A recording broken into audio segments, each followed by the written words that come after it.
This is Peter Schiff. I'm sitting here with Jim Rickards, best-selling author of Currency Wars and now the New York Times bestseller, The Death of Money. Welcome, Jim. Thank you, Peter. Nice to be here. Sure. Well, let's talk about some of the recent developments in the currency war, which, by the way, I think the United States is going to win.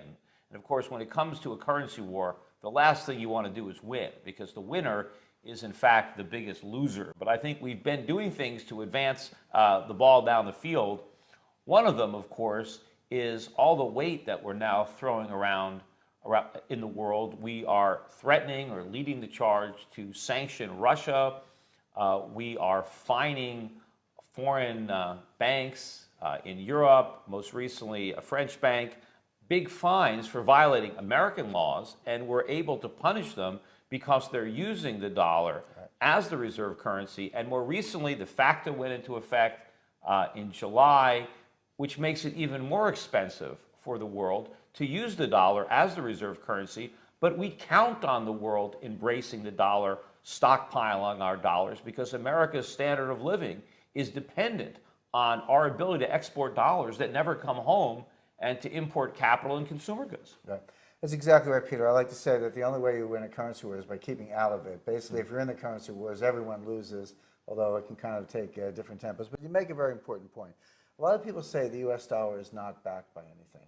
It actually is backed by one thing, which is confidence. If people have confidence in it, they think it's money, then it's money. The problem is if they lose confidence, then it can cease to be money very quickly. It can collapse very quickly. Now, the problem with confidence is it's fragile. It's very easily lost. Once it's lost, it's very difficult to regain. And that's something the Fed doesn't understand. The Fed, the Treasury, other branches of government that are using the dollar as a weapon, exactly as you described, they take confidence for granted. They assume because the dollar is king, it will always be king, nothing can stop it. And so they, as you say, throw their weight around, but they're actually in the process of undermining the dollar. They're giving the rest of the world reasons to head for the exits. Now, it's easier said than done. You can't get out of the dollar overnight. It is the largest, Treasury bond market is the largest liquid pool of investable assets in the world. By the way, that's a source of a lot of confusion when people look at the Chinese yuan and what's going on there. They see these bilateral deals with China and Brazil, China and Russia, where they're going to take payments in yuan, or people will buy their goods in yuan, or they can use yuan to buy other people's goods, etc.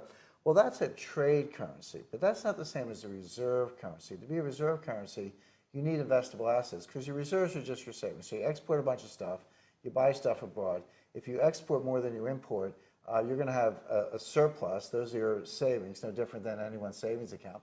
Well, you can't stick it under a mattress. You have to invest in something. What makes a reserve currency is the pool of investable assets. So right now, the Treasury market is still king.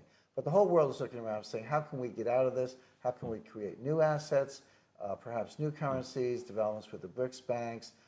People, once you start accepting yuan, you're going to look for something to invest in. So all these things are in play. Let's get in there, because first of all, it's not like there aren't plenty of reasons to already want out of the dollar. It's not like we have to create new ones, but it's so ironic that that's how arrogant we are. I mean, how much we really don't understand the precarious position that we're in when it comes to the rest of the world, that we're actually antagonizing them when we should really be sucking up to them.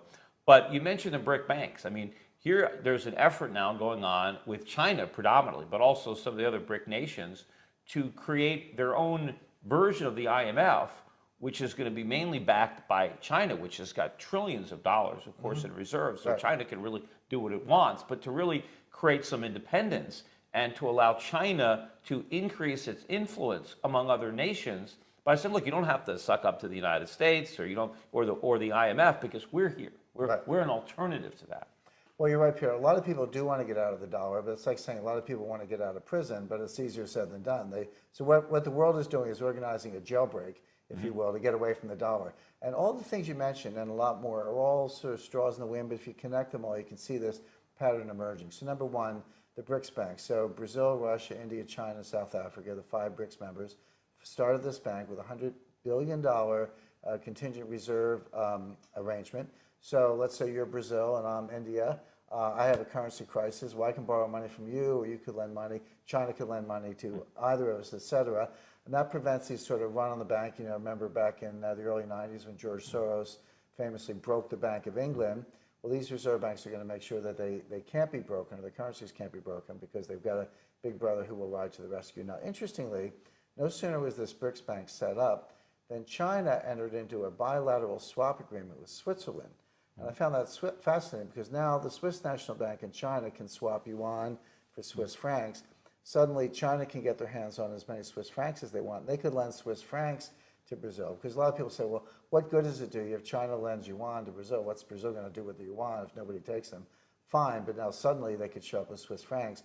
There's nobody in the world who won't take the Swiss francs. So, and of course, there's a lot more francs now because of all the euros the Bank of Switzerland has been buying to keep the Swiss franc down, much the way the Bank of China has had to buy dollars to keep the yuan down. But also, you mentioned these bilateral currency deals. These are happening all over the place now. You're seeing a lot of countries now, particularly with Russia, and their desire now to get out from under the U.S.'s pressure that we're putting on them. By necessity now, they have to find ways to conduct commerce without involving dollars. But you're seeing it in Asia, you're seeing it in South America. I mean, this is a big trend. Well, it is, and we're in a financial war with Russia. There's no other way to understand it. This is not just sort of, superficial economic sanctions. We're at war with Russia without firing a shot using financial weapons. Now, President Obama spoke about something. He hasn't done this yet, but he spoke about something, and Putin was more fearful of this than anything else that's been talked about, which is cutting off Visa and MasterCard dollar processing in Russia. Because Russia in the 90s, when communism fell in 1991, they went to free market. It was very chaotic. Well, they didn't have a mature banking system. They didn't have a credit system, consumer credit. So MasterCard and Visa came in and set up this whole system. Now they're utterly dependent on it today. Now, Putin's, people say, why is Putin doing what he's doing? He doesn't care what Obama thinks, but he does care what the Russian people think. His popularity is about close to 90%. The opposite of Obama's, which is now down at 40, Obama's record plunging low. to 40, but Putin's pushing 90. But if you cut off Visa, MasterCard, watch the Russian people turn on him because that hits them in the pocketbook. They hit them. Well, I read something that he's working out a deal with a Chinese credit card company. He's doing a couple things. Number one, he's told MasterCard and Visa they have to put up a multi-billion-dollar security guarantee. So if they do suddenly cease payments, he's going to seize that guarantee and use it to kind of keep the wheels in motion. But the other thing he's doing, you're right, Japan, China, and others do have mature credit cards. In China, I think it's called the Unicard, if I'm not mistaken. But they have a very well-developed credit card. You could bring that to Russia. So combine that with the petrodollar deal. The Saudis feel stabbed in the back because of U.S. détente with Iran. So all of the legs of the stool are being pulled out. China wants to get out from under the dollar. They're buying gold. That's very clear. Russia wants to get out from the dollar so they're not victimized in the financial war. Saudi Arabia wants to get out from under the dollar because we don't guarantee their security anymore. And there's a lot else going on. The Swiss are joining in. So it doesn't happen overnight. It happens in small stages. But at the end, in the end game, it could happen very quickly. And any investor who doesn't have some gold as an insurance policy is taking enormous risk. And I think that Obama is overestimating our strengths here or underestimating our weaknesses because we're not equipped to fight this financial war given how dependent we are on foreign capital flowing into the country. So we really can't win this war. And it seems like the president is very arrogant and just like he made mistakes about Obamacare and the assumptions that he made there, and even the assumptions with Iraq. I mean, he was so confident when we pulled out of Iraq that everything was going to be fantastic over there. How arrogant and ignorant at the same time to not understand the situation that existed there, despite all of the military intelligence and all the experts that he had. And so I think he's making an even bigger mistake playing with fire here by trying to challenge the world to a financial war that we can't win, that we can only lose. But you mentioned gold, and I want to, of course, talk a little bit about gold. And first of all, what about internationally? If the world really wants to get out from under the dollar, which of course is the single largest reserve currency, I mean, not as big as it was, I mean, you would think that they would want to be building up their gold reserves, that the countries that have the biggest dollar reserves would have the biggest vested interest in accumulating as much gold as they can to replace the dollar as a reserve backing up their own currencies. Well, they actually are. That's going on. I talk about this in my book, The Death of Money, and China is a very good example. Now, China officially says they have about 1,000 tons of gold, but we all know that's not true. They have some number. No one knows exactly what it is, but you can make a reasonable estimate that they actually have 3 or 4 or perhaps even 5,000 tons of gold. Now, that's not just guesswork. How do we know that? Well, we know what their mining output is. It's over 400 tons a year. We know what their imports to Hong Kong are. They're about 700 tons a year. So you add that up, there's 1,100 tons. And I have information I talk about in my book that they're bringing gold in. Actually, through military convoys coming in through Central Asia. That could be coming from actually Russia or Kazakhstan or elsewhere. So add that to the mix. So they're getting, probably 1,500 tons a year. This has been going on for 5 years. So that's 7,500 tons. What we don't know, how much of that is going to private investment in China and how much of that is going to the government. We don't know that number, but just use half and half as a first approximation. So right there, that would add over 3,000 tons to China's reserves. So they're probably close to 4,000 tons. Now, there's been a lot of speculation that the reason they're doing this is they want to launch a gold-backed yuan currency to defeat the dollar. That's not going to happen. That's not even close. The reason is that yuan's not ready to be a reserve currency because they don't have investable assets. There's no rule of law. There's no mature bond market in China. But what they are doing is creating a very simple hedge position. You're a trader. You certainly understand how this works. So you've got $4 trillion of paper reserves, mostly in U.S. dollars. You can't dump them. I mean, if you even try to sell a fraction, the Treasury market's big. It's not that big. If they try to do something more aggressive, the President of the United States can actually stop them just by freezing their accounts. But what you do is you build up a pile of gold. So now the Chinese actually want a stable dollar. They would love a stable dollar.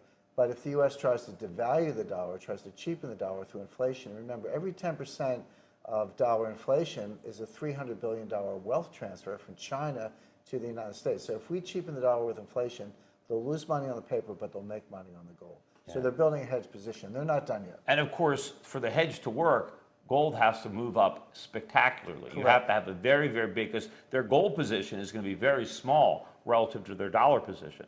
But if gold moves enough to offset the decline in the purchasing power of the dollar, and I think it's interesting because I think that's why China is trying to really lie about how much gold it has and how much it's been buying.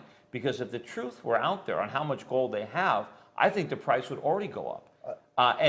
So if you really want to buy something, you don't want people to know how badly you want it or how much you want because they're going to raise the price. So I think China is trying to quietly buy as much gold as they can because they need a lot of gold because they got a lot of dollars. So they're trying to buy as much as they can, as cheaply as they can. Correct. So they lie about how much they have. I think we also lie, but maybe we pretend we have more than we do. That could be, so we say we have all this gold and maybe we don't, and China claims they barely have any, but they probably have a lot more. Well, I think we have good reason to believe we have the physical gold. Now, is it leased out? Yes, that's the thing. Now, so it's hypothecated. We have the physical gold in Fort Knox and West Point where we say we do, but it is leased out. The gold manipulation, by the way, is so blatant at this point. If I were the manipulator, I'd be embarrassed because it's very clear. To me, that's non-debatable. And Larissa Branches-Metz, a professor at NYU Stern School, has done some excellent research on this. She's an expert on this. There are other published studies. So this isn't something we have to speculate about anymore. The question is who's doing it, and people like to point a finger at the Fed, and maybe through the BIS they have a hand in it.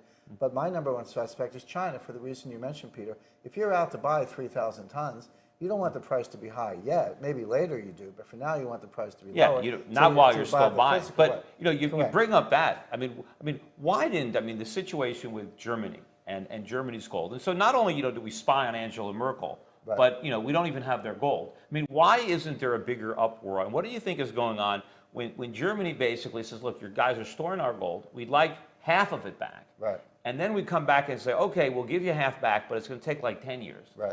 And here's our timetable. Right. And at the end of the first year, we give them 1/10 of what we promised we're going to give them. And now all of a sudden they've changed their mind and say, okay, we don't need it. You can keep it. That's another thing that's not very well understood. The dirty little secret there is Germany doesn't want the gold back. They asked for it, but that was only because it was a political issue. In September 2013, Angela Merkel was up for election. There was a minority party that was making noise about this, saying, why is our gold in New York? Why are we risking? The U.S. could confiscate it, which I think we might at the end of the day, in desperation. So they wanted. So that was only announced to appease that party to help Merkel's coalition. Once she won the election, they didn't need those guys anymore. The Deutsche Bundesbank doesn't want the gold, but here's why. They're part of the manipulation. But the manipulation is centered in London and New York. London and New York have mature leasing markets. Frankfurt doesn't. So if you move that gold from New York to Frankfurt, it actually reduces the floating supply available for lease because nobody's going to do a German language lease. There's no leasing market in Frankfurt. So if you're part of the manipulation, which they are, you actually want the gold in New York because that's where the manipulation is centered. So it's sort of, the Germans don't want the gold, but the reason they don't want it is a bad reason, which is they're part of the manipulation, and New York is the center of that. But the question is, could we have delivered it, or did Germany know that we weren't going to deliver it? Well, again, there's a lot of confusion about this because people don't understand gold leasing. They think if J.P. Morgan leases from the Fed, which they do, that somehow they back up a truck and take the gold away. They don't. The gold is there. But they get paper title to it, and that's all you need. And then you go out and sell 10 times 10 times the paper title in the so-called unallocated gold through the London Bullion Market Association. Now you're flooding the world with gold contracts. All these people out there say, well, I own gold. They don't own gold. They have a paper bilateral contract with JP Morgan. If they all showed up for the gold, JP Morgan would terminate the agreements under force majeure clause, give everyone a check at yesterday's price. You would not get today's spike, and there's nowhere near enough gold to go around. So there's manipulation galore. Yeah, well, but it's a little basically, more sophisticated. it's all basically they've sold the same gold over and over again, Correct. and you have all these people But who that's think not- they own. It's kind of like that the movie The Producers, where Yes, the guy exactly. he assumes the movie's going to flop, so he sells interest to so many people, and then when Correct. it's a hit, they all come back and they want their share. But of course, they've oversold Right, the but- deal, and it's the same thing, or maybe Correct. it's like a little bit of a Bernie Madoff or some kind of a scam. But what about Switzerland? Because I don't know when this vote is supposed to come up, but now the Swiss, right? They have a referendum coming on the ballot to back the Swiss franc. I think 10% by gold. I think is that it used to be legally backed by gold 20%. They would want to do two things. Number one, this referendum, but they have an open system. If you get enough signatures on a petition, you can get on the ballot. I think this vote is scheduled for early 2015. I was in Switzerland recently. My last trip to Switzerland, I didn't see any banks. I went to gold storage. I went to gold vaults and gold refiners, the people handling the physical. But I bumped into a very senior Swiss banker at the time. We just asked him about this. He said, "Oh, it'll never pass." But you know what? There's a little nervousness in his voice that I detected. So let's watch that space. But what this referendum would say is that, first of all, Switzerland cannot sell any more gold. Switzerland has been a big seller of gold the last 10 years, and they've been part of the price suppression mechanism. But then it would furthermore say, exactly as you said, Peter, that the Swiss franc has to be backed by gold in such a proportion that they would actually have to go out and buy gold to fulfill that backing function. Well, especially So it's because a they very- bought so many euros in the past 4 or Correct. 5 years. They had to print the Swiss francs. Look, it's interesting that all the bankers and politicians are against this. Right. And these are the same guys that would have been in favor of it, 20 years ago when Switzerland really was the last country to, leave a gold standard or break any tie between its currency and gold. And the Swiss franc really was, the gold standard of currencies, right, until then. But the Swiss people pride themselves on sound money, the Swiss banking system. You would think that they would embrace it, but they're scared because the bankers want to play ball with the European bankers. They want to play, with the Americans. They don't want their hands tied. But from the point of view of a citizen, of a saver, that's exactly what you want to do. You want to tie up the central bank's hands. You want to tie the government's hands down, bind it in golden handcuffs, so they can't create all this inflation. They can't undermine your economy, No doubt. inflate bubbles. No doubt that the bankers and the elites are against this, but the people of Switzerland might support it. And there might be an interesting connection, actually, between what happened in Germany and what's going to happen in Switzerland, because the Swiss are sitting there saying, hey, the Germans couldn't get their gold back. Now, there might have been bad reasons for that, but they couldn't get their gold back. So that might cause the Swiss people actually to vote in favor of this. So let's watch it, but I think it'll be early 2015. We'll know then. Plus, the price of gold has been trending up for the last 13, 14 years. Last year, notwithstanding, it's up again in 2014. Right. And so the Swiss are selling their gold, and they're losing money. The gold that they're selling is more valuable. Great. I actually Right, did, so- all these calculations are in my book, but they've lost billions dumping their gold. And by the way, 2013, you're right, it was the first year in 11 years when gold was down. But that's because the big banks looted the GLD warehouse. The GLD, that's the ETF, that warehouse disgorged 500 tons of gold onto the market. That's over and above mining output and other sources. Well, you can't do that twice. You take another 500 tons out of GLD, there's not enough left to pay the bills. So that was a one-time event. We're not going to see that, and you're right. Well, and the other problem for the speculators, because the people who bought GLD, they're going to be back. Once the trends change, the hot money is going to want back into gold. Correct. The problem is the gold's not going to be there for the GLD to buy. Right. So when the speculators want in, and a lot of these guys are actually now short. So That's wait right. till they have to cover. Not only the buying for the short covering, but you've got buying from the new investor hot money. Typically, right, when things go wrong, right, people seek out a safe haven, and the U.S. Treasury market has been the safe haven.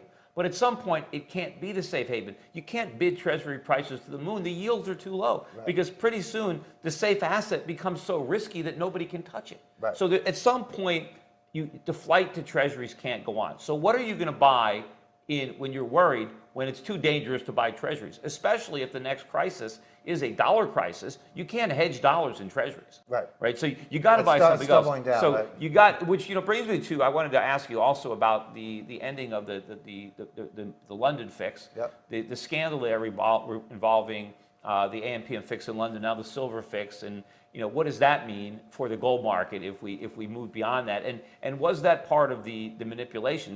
Did that in any way help to suppress the price of gold? Well, it did. I mean, the London fix was a sort of a manipulation within a manipulation. So that was a little ring manipulation within the much larger manipulation conducted on the COMEX and through leasing and intermediary through the BIS. The BIS are a bunch of sweethearts. They fronted Nazi gold during World War II. The Nazis were selling gold to the BIS to get currency to buy weapons and other imports.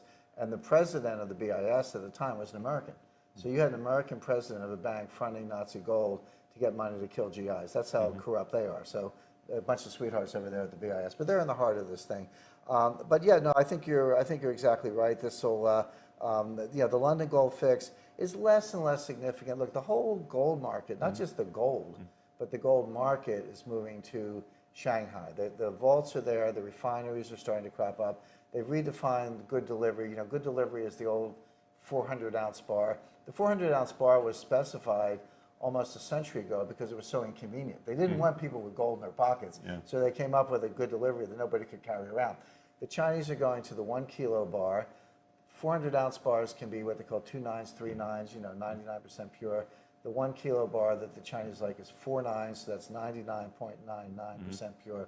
That's the new standard. So the vaults, the refineries, the gold standard, the trading are all moving to Shanghai. They're rewriting the rules. Well, it makes sense. Look, the savings are there, the productive capacity is there, the economic freedom is there. And just like America, when we became the most powerful nation because we embraced freedom in a way that had never been embraced before, and we became wealthy because of our free markets, we had all the gold, right? That's why the dollar became the reserve currency, because we had so much of the world's gold. But we've lost all of that, and it makes sense that the nations that have gained what we lost are now going to take the gold, right? The gold is going to flow from the debtor nations of the West, right, the welfare states, to the new freer markets, dynamic savings producing nations in the East. Correct. In 1950, the United States had 20,000 tons of gold. Today we have about 8,000 tons. So that tells you the story right there. Yeah. Now also, there are some people that argue that, look, the new gold are these digital currencies that, Bitcoin, people are saying is, this is gold for the digital age, gold 2.0, that, as these paper currencies fail, right, as we have these currency wars, and, I think the ultimate winner is gold, and certainly the death of money is the best thing for gold, because gold will never die. Gold is real money. But now you have people claiming that, no, that Bitcoin, or, maybe some other currency, but certainly the most people are behind Bitcoin. You have the biggest user base, the most fanatics behind Bitcoin, saying, no, Bitcoin can work. Bitcoin can now replace the dollar, the euro, the yuan, the yen, that the world can have confidence in this. And so the currency wars, or this inflation, is going to ultimately move everybody into cyber currencies that are created privately, that are not beholden to governments and central banks. What are your thoughts on Bitcoin? Well, look, anything can be a currency. The question, but you put your finger on it, Peter, do people have confidence in it? At various times in history, shells have been currency, feathers have been currency, beads have been currency. So anything can be a currency, and Bitcoin can be a currency. But only if people have confidence in it. And the same is true of the dollar or the euro or anything else. And now, I have a number of problems with Bitcoin. Number one, if you ask somebody what a Bitcoin's worth, they'll say it's worth $500 or $200. Well, I said, wait a second, you're talking about dollars. And even the dyed-in-the-wool Bitcoin advocates will express the value in dollars. So I'm saying you're really tied to the dollar standard whether you like it or not, number one. Number two, Bitcoin has not been through a business cycle. It's just been a very weak recovery, but the economy has only gone up since the invention of Bitcoin. So we don't know how Bitcoin will perform in a panic. We don't know how it will perform in a downturn because we haven't seen that. Third problem I have is that people don't understand the tax aspects of it. If I buy a Bitcoin for $200 and I cash it in for $300 of goods and services because it went up, I have to take the 100 difference and put it on my tax return as a gain, no different than if I bought IBM and sold it at a profit.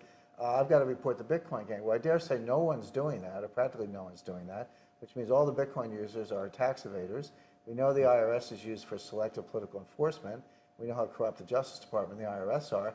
So I'd hate to be a Bitcoin guy with unreported Bitcoin gains in my tax return, where the Justice Department selectively comes after me. So that's one And more thing especially to worry when they about. get you with your interest and late penalties. Correct. Because that ends up being and more. we know the NSA is looking over your shoulder. So there's a lot to think about with. Well, the real Bitcoin. problem that I have with it, first of all, you have over 400 now other digital currencies. So Right. the supply of digital currencies seems to be infinite because they Right. keep coming up with them. Sure. Maybe they'll come up with one that's better than Bitcoin. Maybe they already have. I mean, who knows? Just because you're the first doesn't mean you're the best.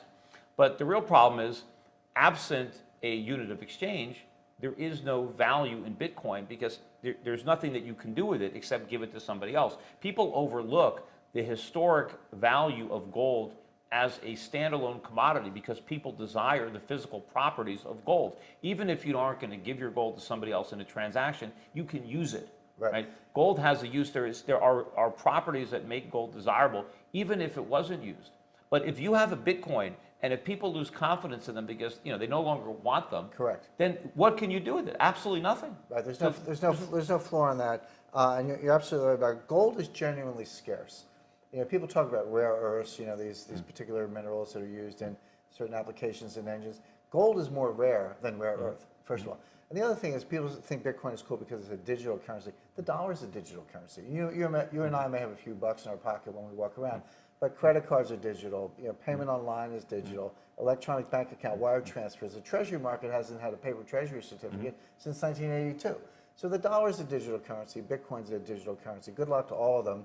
They're all based on confidence, and when confidence is under stress, people go to gold. Yeah, I mean, people say, hey, we don't want dollars because they don't have any intrinsic value, so let's take a Bitcoin, Correct. but neither does it. And yeah, ultimately, I think it's going to collapse. To me, it's like tulip mania. And I think what really empowered Bitcoin in 2013, I think, was the fact that was the year that gold did poorly. And since Bitcoin kept rising, people could make the argument, you see, Bitcoin is better than gold because look, gold is going down, Bitcoin is going up, it's a better store of value, it's a better hedge. And of course, you had a big vested interest among the early adopters who got these things for nothing to spend money drumming up a market to create the sense of value and greed because they need an exit strategy. They have to be able to sell their Bitcoins, so they have to create a lot of hysteria, a lot of enthusiasm among as many people as possible. But I think the problem now for Bitcoin is that you have a lot of people that bought Bitcoins for $1,000, $900, $800. They're not so excited about it. Maybe they're hoping that it'll come back up, but when it rolls over and they're back down to 400, 300, 200, we know how people act. I think there'll be a big sellout. And then when there's a real crash in Bitcoin, and a lot of people have lost a lot of money, as you said, once you lose confidence, you really can't rebuild it. But I think the one store of value, something that has a historical precedent as being money for thousands of years, gold. I think gold is going to shine very, very brightly in this environment. And hopefully, I think if we can return to a monetary system based on gold instead of the fiat system that we have now, we'll have much sounder economy. We'll have smaller governments. We'll have more freedom. We'll have more prosperity. We won't have all these trade imbalances and big current account deficits, and we won't have booms and busts with all these big bubbles with spectacular rallies and even more spectacular collapses. Right, I agree. How much longer do you think we're going to wait, though? That's a lot of people want to know. Our clients, have been buying gold. Sure. How much longer do you think this can go on? Well, the thing is, it might go on longer than people expect, and here's why. I think that sovereign banks and central banks and sovereign governments are on their last legs. But there's one card left, one trump card left for the international elites to play, and that's the IMF and the SDR, the special drawing right. Now, I know the special drawing right is just another form of fiat currency. I know it's not backed by anything. I'm an expert on SDRs. But it's new. It's the new kid in town, so they might play that trump card in the next liquidity crisis. I go all the way back to 1998 when long-term capital management collapsed. That was a hedge fund collapsing, jeopardizing the world, and Wall Street bailed it out. Now come forward to 2008. Now Wall Street's collapsing, jeopardizing the world, and the central banks bailed them out. In the next crisis, soon to come, it'll be the central banks and the sovereigns themselves who are collapsing. Now, who's bigger than a sovereign? There's only one name in the world, which is the IMF. So but the IMF gets its money from the very sovereigns it's trying to bail out. They don't need to get money, Peter. They can print money. That's what's so the normal lending operations, yes, they borrow money and lend it out. They have a balance sheet. You're exactly right. but they can print SDRs. They don't need to get the money from anywhere. It's like they can add another layer to the Ponzi exactly scheme somehow. right. How No, I think it might fail at the end of the day. I'm not a big fan of fiat SDRs. I'm not saying that. What I'm saying is, don't underestimate the ability of sovereigns to play one more trump card. And then the ultimate ultimate at the end crisis. of the day, it will be gold. Yeah, the ultimate crisis isn't going to be the liquidity crisis, but an excess of liquidity, because all that money that's being created, that's the crisis. Because now the money collapses. See, everybody is worried about the asset prices going down. Oh, the stock market comes down, the real estate market comes down, the bond market comes down. But they forget, what if the dollar crashes? What if all the money they print to prop up all these asset prices collapses the currency that everybody actually wants? Because you don't really want the assets. You want what you can buy when you sell them. You want what you can buy with the income that they produce. And if you can't buy anything because they had to create so much money to prop up the values that it's practically worthless, that is the real crisis, right? And that is why people need to have gold. Because when that crisis hits, that's the one place, really for sure, that they'll be able to hide. But I still think, if you have real, tangible, productive assets in other countries, things are still going to have value. I mean, when you have a currency crisis like that, it's the paper wealth that evaporates. I mean, the factories are still there. The resources, the plant and equipment, that productive capacity is still there. The question is, who's going to own it? And who's going to have claim to the production, the output of those assets? But the guy who's getting ready for that is Warren Buffett. Warren Buffett's last two big acquisitions were a railroad, oil and natural gas. So Warren Buffett's a guy dumping paper money, getting hard assets. The dollar can go to zero, and he still owns a railroad, exactly as you described. Well, I wouldn't be surprised, because if you look at the way he says, he talks up the paper economy, he talks up the U.S. economy, he talks up Obama. Buffett's dumping paper money, getting into hard assets. Investors should do the same. All right. Well, on that note, Jim, thanks a lot for coming by. Thank you.